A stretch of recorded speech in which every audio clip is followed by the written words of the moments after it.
Hi అండి. ఈరోజు నేను పాలక్ పన్నీరు చేసి చూపిస్తున్నాను. ఫస్ట్ పాలకూర 3 కట్టలు, కొత్తిమీర, 2 ఉల్లిగడ్డలు పెద్ద సైజు తీసుకొని కట్ చేసుకోవాలి. ఒక 5, 6 పచ్చిమిరపకాయలు, ఉల్లిపాయలు, టమాటాలు కట్ చేసుకోవాలి. పాలకూర అంతా ఫస్ట్ ముక్కలుగా కట్ చేసుకోవాలి. పన్నీర్ కూడా కట్ చేసి పెట్టుకోవాలన్నమాట. ఫస్ట్ అన్నీ కట్ చేసుకొని రెడీ పెట్టుకున్న తర్వాత ఇప్పుడు ఒక పాత్ర పెట్టుకొని కొంచెం ఆయిల్ వేసుకొని ఒక ఇలాచి, లవంగము, సాజీరా, ఎల్లిపాయలు, ఫస్ట్ మిరపకాయలు ఆయిల్లో వేసుకొని ఫ్రై చేసుకోవాలి. ఉల్లిగడ్డలు కూడా ఇప్పుడు మనం కట్ చేసి పెట్టుకునేవి ఉన్నాయి కదా, అవి కూడా ఇందులోకి వేసేసుకొని పచ్చివాసన అంతా పోయే వరకు ఫ్రై చేసుకోవాలన్నమాట. అంతా వేసేసుకొని కలిపేసేసుకొని ఇప్పుడు టమాటాలు కూడా ఉన్నాయి కదా, అవి కూడా కట్ చేసేసుకొని ఇందులో కట్ చేసి పెట్టుకునేవి ఉన్నాయి కదా, అవి కూడా ఇందులోకి వేసేసుకోవాలి. ఉల్లిగడ్డలనే వేసేసుకొని కలుపుకొని మూత పెట్టుకోవాలి. ఒక 2 మినిట్స్ దాకా మూత పెట్టాలి. మూత పెట్టి కొంచెం మగ్గిన తర్వాత తీసేసుకొని కలుపుకోవాలన్నమాట. మూత తీసి అంతా కలపాలి. ఉల్లిగడ్డలు, టమాటాలు, పచ్చిమిరపకాయలు అంతా కలిపేసేసుకొని మూత పెట్టేసేసుకొని ఇంకో పాత్ర తీసుకొని కొంచెమే ఆయిల్ వేసుకొని ఇప్పుడు పాలకూర మనం కట్ చేసి పెట్టింది ఉంది కదా, అంతా క్లీన్ చేసుకుంది, అది కూడా ఇంకో పాత్రలో ఆయిల్ వేసుకొని అందులో పెట్టేసేసుకొని ఫ్రై చేసుకోవాలి. కొంచెం కొత్తిమీర, మెంతం కూర కూడా వేసుకోవాలి. ఇప్పుడు అప్పుడప్పుడు ఇక్కడ పక్కకు టమాటా, ఉల్లిగడ్డ పెట్టినాం కదా, అది కూడా కలుపుతుండాలి. 2 స్టవ్ల మీద పెట్టుకున్నాను నేను, తొందరగా అవుతుందంట అని. పాలకూర చూడండి మెత్తగా అయిపోయింది, తొందరనే ఫ్రై అయిపోతుంది. ఊరికనే ఆకుకూరలు తొందరగానే ఫ్రై అవుతాయి. కలుపుతుండాలి. అందులోనే వాటర్ వచ్చేసేస్తుంది. మనమేం వాటర్ పోయొద్దు, నూనెలనే ఫ్రై చేసుకోవాలి. చూడండి ఈ విధంగా అంతా ఫ్రై అయ్యింది. ఇప్పుడు టమాటాలు, పచ్చిమిరపకాయలు కూడా ఫ్రై అయిపోయింది. స్టవ్ బంద్ చేసేసుకొని పక్కకు పెట్టుకోవాలి. చల్లారాలి. అది చల్లారిన తర్వాత మిక్సీ పట్టుకోవాలి. పాలకూర కూడా ఫ్రై అయిపోయింది.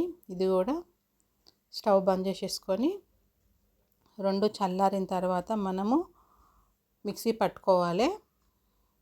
ఒక మిక్సీ గిన్నె తీసుకొని అలా 5, 6 కాజు వేసుకోవాలి. కాజు వేసుకుంటే కొంచెం టేస్ట్ అవుతుంది అన్నమాట పాలక్ పన్నీరు.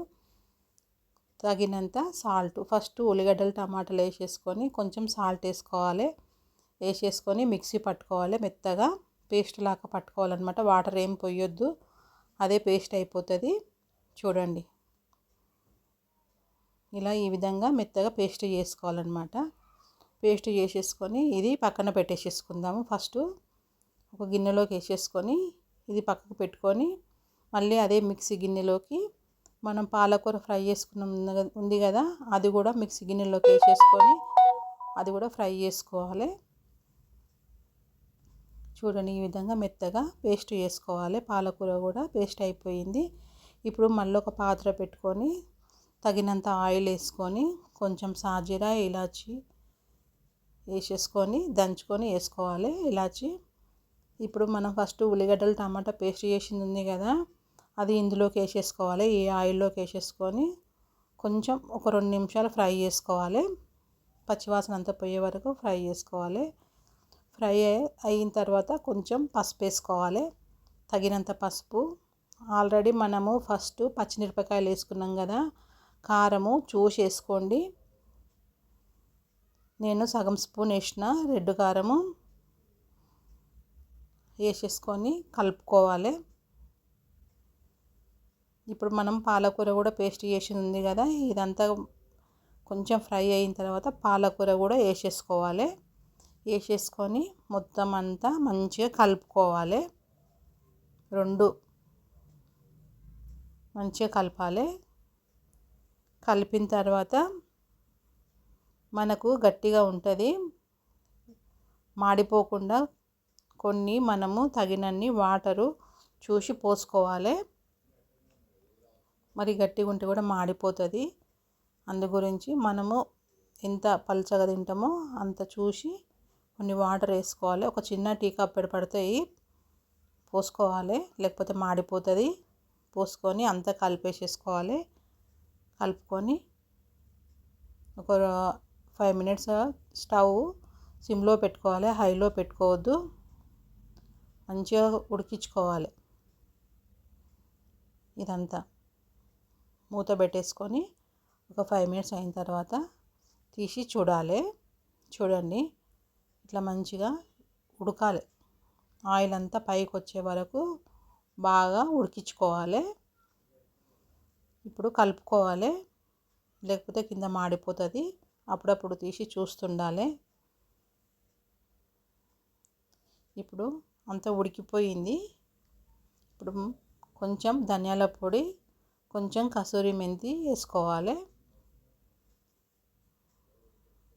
వేసేసుకొని కలిపేసేసుకోవాలి. పన్నీర్ ముక్కలు ఉన్నాయి కదా, ఇప్పుడు మనం కట్ చేసి పెట్టుకున్నాయి, ఇది లాస్ట్లో వేసుకోవాలి, అప్పుడే వేసుకోవద్దు. చూడండి, నేను దించే ముందు ఒక 5 మినిట్స్ ముందు వేసుకున్నాను. వేసేసుకొని పన్నీర్ అంతా వేసేసుకొని మంచిగా ఉడికించుకోవాలి. ఇప్పుడు మళ్ళీ ఒక 5 మినిట్స్ ఉడికియాలి. ఇప్పుడు పన్నీర్ వేసినాం కదా, ఇప్పుడు మసాలా అంతా ఉప్పు కారం అంతా దానికి పడుతుంది అన్నమాట. ఉడికించుకున్నాక చూడండి, ఇట్లా అంతా ఆయిల్ అంతా ఇట్లా పైకి తేలే వరకు ఉడికించుకోవాలి. ఈ విధంగా అయిన తర్వాత ఇది చపాతీలోకైనా తినొచ్చు, అన్నంలోకైనా తినొచ్చు, పూరీలో కూడా బాగుంటుంది. నేను చేసిన పాలక్ పన్నీరు మీకు నచ్చిందా? నచ్చితే లైక్ చేయండి, షేర్ చేయండి, సబ్స్క్రైబ్ చేయండి, పక్కనున్న బెల్ ఐకాన్ని క్లిక్ చేయండి.